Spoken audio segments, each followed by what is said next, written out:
அதனால சட்டம் ஒழுங்கு மிகப்பெரிய ஒரு கேள்விக்குறியாக இந்த ஆட்சியிலே மாறி தமிழ்நாடு காங்கிரஸ் கமிட்டி தலைவர் மாணிக் தாகூர் வந்து இப்போவே ஆ ரீல்ஸ் கவர்மெண்ட்ங்கிற மாதிரி மாணிக் தாகூர் ஒரு ஸ்டேட்மெண்ட் கொடுத்தாரு. அவர் கவர்மெண்ட்டை பத்தி பேசுறாருன்னா அது அவருடைய கூட்டணியில் இருக்கக்கூடிய ஆட்சி. ஆனா சட்டமன்றமே வந்து ரீல்ஸ்க்காக தான் நடத்தப்படுகிறது என்ற உணர்வை அவர்கள் உருவாக்கி கொண்டிருக்கிறார்கள். தாவேக ஆட்சி பொறுப்பு ஏற்றுக்கொண்ட பிறகு தொடர்ந்து குற்றங்கள் பெருகி கொண்டே வருகிறது.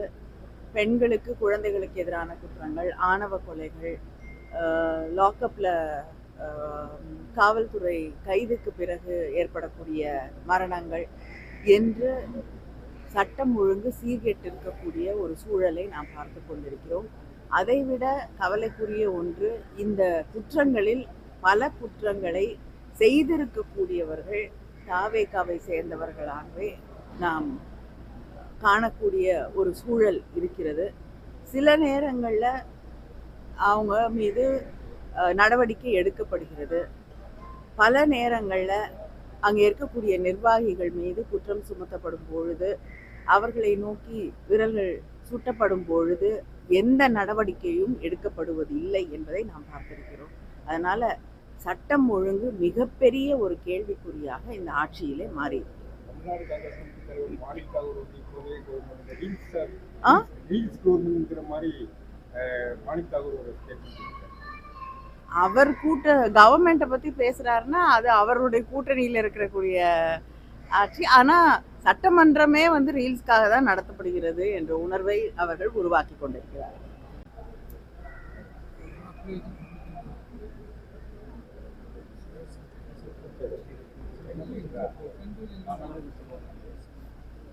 சொல்லுங்க.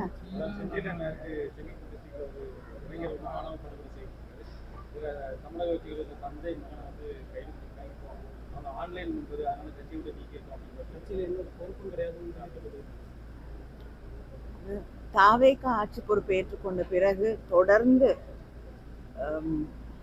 குற்றங்கள் பெருகி கொண்டே வருகிறது. பெண்களுக்கு குழந்தைகளுக்கு எதிரான குற்றங்கள், ஆணவ கொலைகள், லாக்அப்ல காவல்துறை கைதுக்கு பிறகு ஏற்படக்கூடிய மரணங்கள் என்று சட்டம் ஒழுங்கு சீர்கெட்டிருக்கக்கூடிய ஒரு சூழலை நாம் பார்த்து கொண்டிருக்கிறோம். அதைவிட கவலைக்குரிய ஒன்று, இந்த குற்றங்களில் பல குற்றங்களை செய்திருக்கக்கூடியவர்கள் தாவேகாவை சேர்ந்தவர்களாகவே நாம் காணக்கூடிய ஒரு சூழல் இருக்கிறது.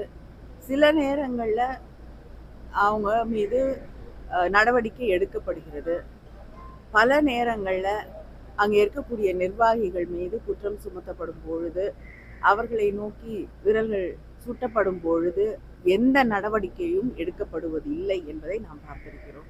அதனால சட்டம் ஒழுங்கு மிகப்பெரிய ஒரு கேள்விக்குறியாக இந்த ஆட்சியிலே மாறி தமிழ்நாடு காங்கிரஸ் கமிட்டி தலைவர் மாணிக் தாகூர் வந்து இப்போவே ரீல்ஸ் கவர்மெண்ட்ங்கிற மாதிரி மாணிக் தாகூர் ஒரு ஸ்டேட்மெண்ட் கொடுத்தாரு.